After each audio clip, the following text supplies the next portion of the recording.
আসসালামু আলাইকুম। আপনারা সবাই কেমন আছেন? আমি আল্লাহর রহমতে ভালো আছি। আজকে রান্না করব চিকেন রোস্ট।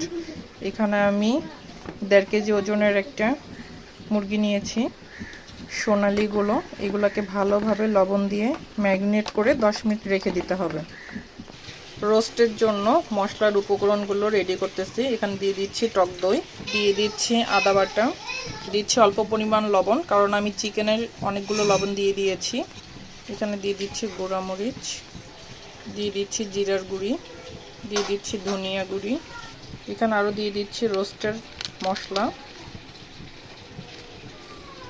এখানে দিয়ে দিচ্ছি কয়েকটা কাজু বাদাম, দিয়ে দিব কিছু পোস্ত দানা, দিয়ে দিচ্ছি 2টা কাঁচামরিচ, অল্প কিছু রসুন আর একটা পেঁয়াজ।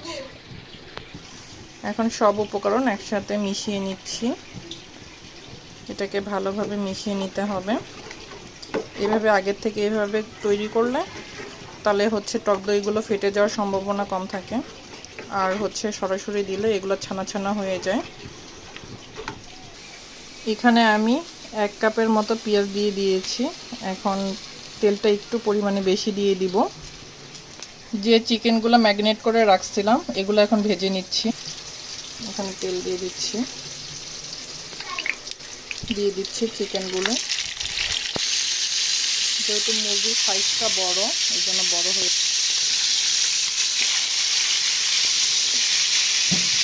একদম পারফেক্ট বিয়ে বাড়ি বা রেস্টুরেন্টের মতো রোস্ট তৈরি করতেছি। এখানে পেঁয়াজগুলো আমি বেরেস্তা তৈরি করে নিচ্ছি। এখন এগুলোকে ভালোভাবে উল্টিয়ে নিতে হবে।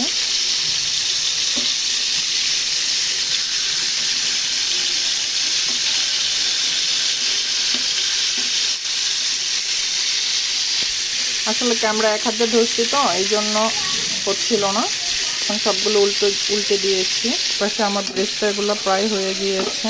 এখন আমি এগুলোকে উঠিয়ে নিব কিছু, আর কিছু এর মধ্যে মশলা পেস্টগুলো দিয়ে দিব।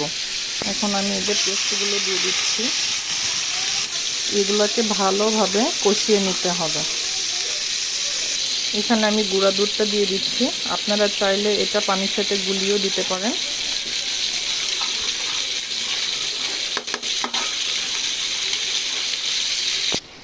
মশলা কষানো হয়ে গিয়েছে। এখন আমি চিকেনগুলো দিয়ে দিব। মশলা কষানো হয়ে গিয়েছে। আপনারা কিভাবে বুঝবেন?